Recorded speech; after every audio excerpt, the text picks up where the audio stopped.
वक्रतुंड महाकाय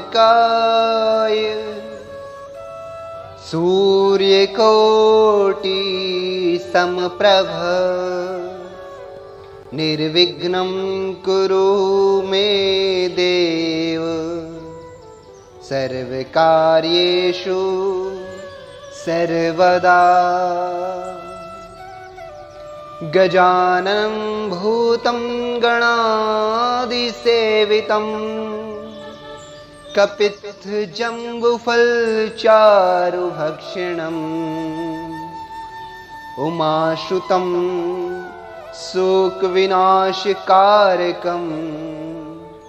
नमामि विघ्नेश्वर पादपंकजम्। श्री हरि सनातन धर्म प्रेमी बंधु भगिनी, आइए श्रवण करते हैं बहुत ही सुंदर हमारी गीता प्रेस गोरखपुर के द्वारा प्रकाशित यह कहानी संग्रह पुस्तक 30 रोचक कथाएं श्रवण करते हैं। हम इसमें कहानी क्रमांक 17 गणेश जी की उत्पत्ति का प्रसंग और चतुर्थी तिथि का महात्म्य आप सभी जानते ही होंगे श्री गणेश जी की उत्पत्ति के विषय में, लेकिन यहाँ पर एक विशेष प्रसंग के माध्यम से श्री गणेश जी की उत्पत्ति का विषय अर्थात कथा बताया गया है वराह पुराण के माध्यम से। आइए तो श्रवण करते हैं यह कथा। पूर्व समय की बात है। संपूर्ण देवता और तपोधन ऋषिगण जब कार्य आरंभ करते तो उसमें उन्हें निश्चय ही सिद्धि प्राप्त हो जाती थी।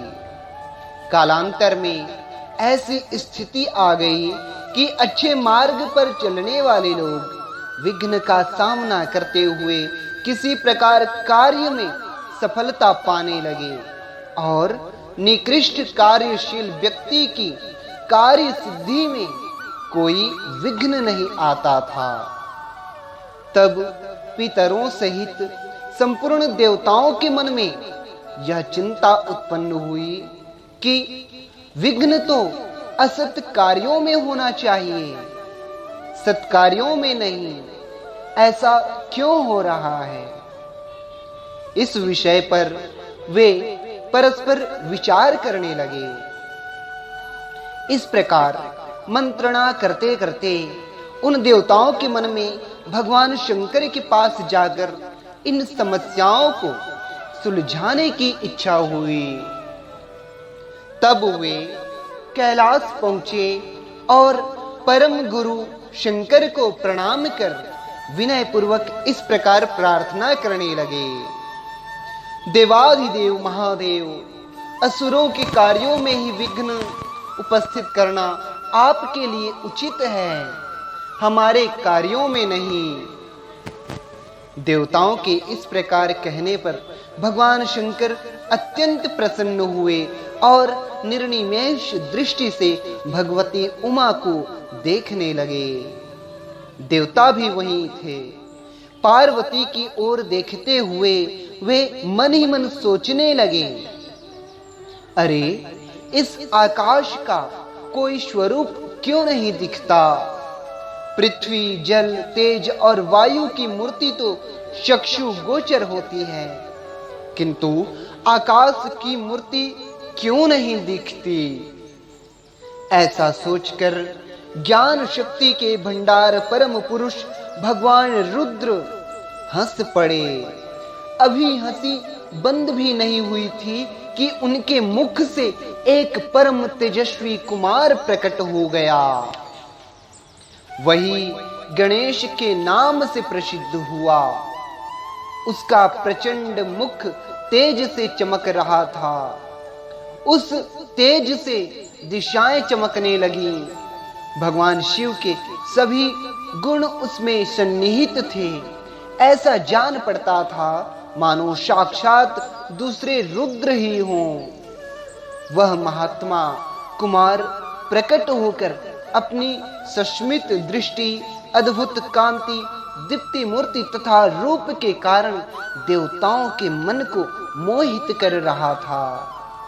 उसका रूप बड़ा ही आकर्षक था। भगवती उमा उसे निर्निमेष दृष्टि से देखने लगी। उन्हें उसकी ओर टकटकी लगाए देखकर भगवान रुद्र के मन में क्रोध का आविर्भाव हो गया। अतः उन परम प्रभु ने उस कुमार को शाप देते हुए कहा, कुमार, तुम्हारा मुख हाथी के मुख जैसा और पेट लंबा होगा। सर्प ही तुम्हारे यज्ञोपवीत का काम देंगे। यह नितांत सत्य है। इस प्रकार कुमार को शाप देने पर भगवान शंकर का रोष शांत नहीं हुआ। उनका शरीर क्रोध से कांप रहा था। वे उठकर खड़े हो गए। त्रिशूलधारी रुद्र का शरीर जैसे तैसे हिलता था, वैसे वैसे उनके श्री विग्रह के रोमकूपों से तेजोमय जल निकलकर बाहर गिरने लगा। उससे दूसरे अनेक विनायक उत्पन्न हो गए। उन सभी के मुख हाथी के मुख जैसे थे तथा उनके शरीर की आभा काले खैर वृक्ष या अंजन के समान थी। वे हाथों में अनेक प्रकार के अस्त्र शस्त्र लिए हुए थे। उस समय उन विनायकों को देखकर देवताओं की चिंता अत्यधिक बढ़ गई। पृथ्वी में शोभ उत्पन्न हो गया। तब चतुर्मुख ब्रह्मा जी हंस पर विराजमान होकर आकाश में आए और यूं कहे, देवताओं, तुम लोग धन्य हो। तुम सभी त्रिलोचने एवं अद्भुत रूपधारी भगवान रुद्र के कृपा पात्र हो। साथ ही तुमने असुरों के कार्य में विघ्न उत्पन्न करने वाले गणेश को प्रणाम करने का सौभाग्य प्राप्त किया है। उनसे इस प्रकार कहने के पश्चात ब्रह्मा जी ने भगवान रुद्र से कहा, विभो, अपने मुख से प्रकट हुए इस बालक को ही आप इन विनायकों का स्वामी बना दें। ये विनायक इनके अनुगामी अनुचर बनकर रहें। प्रभु, साथ ही मेरी प्रार्थना है कि आपके वर के प्रभाव से आकाश को भी शरीरधारी बनकर पृथ्वी आदि चारों महाभूतों में रहने का सुअवसर मिल गया। इससे एक ही आकाश अनेक प्रकार से व्यवस्थित हो सकता है। इस प्रकार भगवान रुद्र और ब्रह्मा जी बातें कर ही रहे थे कि विनायक वहां से चले गए। फिर पितामह ने शंभु से कहा, देव, आपके हाथ में अनेक समुचित अस्त्र हैं। अब आप ये अस्त्र तथा वर इस बालक को प्रदान करें, यह मेरी प्रार्थना है। ऐसा कहकर ब्रह्मा जी वहां से चले गए। तब भगवान शंकर ने अपने सुपुत्र गणेश से कहा, पुत्र विनायक, विघ्नहर, गजास्य और भवपुत्र, इन नामों से तुम प्रसिद्ध होंगे। क्रूर दृष्टि वाले ये विनायक बड़े उग्र स्वभाव के हैं, पर ये सब तुम्हारी सेवा करेंगे। प्रकृष्ट यज्ञ, दान आदि शुभ कर्म के प्रभाव से शक्तिशाली बनकर ये कार्यों में सिद्धि प्रदान करेंगे। तुम्हें देवताओं, यज्ञों तथा अन्य कार्यों में भी सर्वश्रेष्ठ स्थान प्राप्त होगा। सर्वप्रथम पूजा पाने का अधिकार तुम्हारा होगा। यदि ऐसा ना हुआ तो तुम्हारे द्वारा उस कार्य की सफलता बाधित होगी। जब ये बातें समाप्त हो गईं, तब भगवान शंकर ने देवताओं के साथ विभिन्न तीर्थों के जल से पूर्ण सुवर्ण कलशों के जल द्वारा गणेश का अभिषेक किया। इस प्रकार जल से अभिषिक्त होकर विनायकों के स्वामी भगवान गणेश की अद्भुत शोभा होने लगी।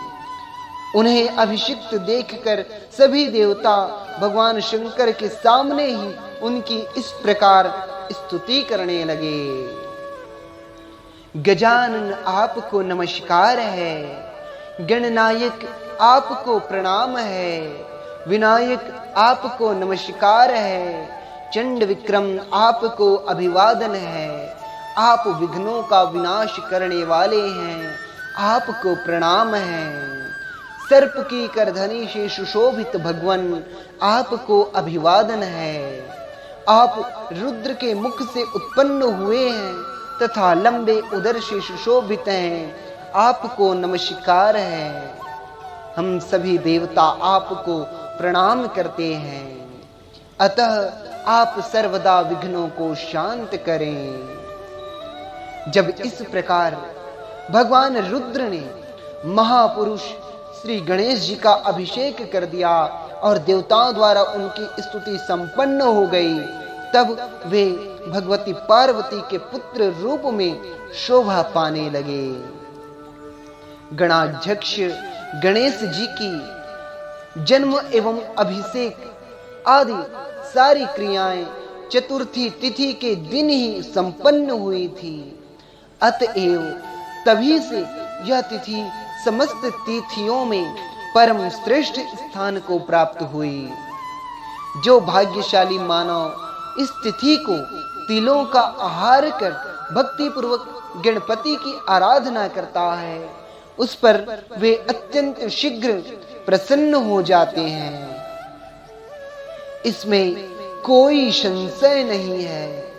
जो व्यक्ति इस कथा का पठन पाठन अथवा श्रवण करता है, उसके पास विघ्न कभी फटकते नहीं और न उसके पास लेश मात्र पाप ही शेष रह जाता है। सनातन धर्म प्रेमियों, हम सभी को चाहिए भगवान गणपति की इस अनुपम कथा का हर किसी को श्रवण पाठ कराना चाहिए और करना चाहिए।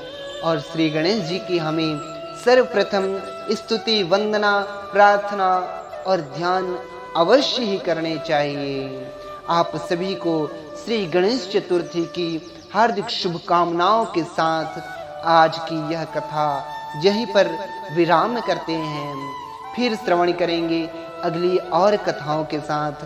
तब तक के लिए जय जय श्री गणेशाय नमः, जय जय श्री रामाय नमः।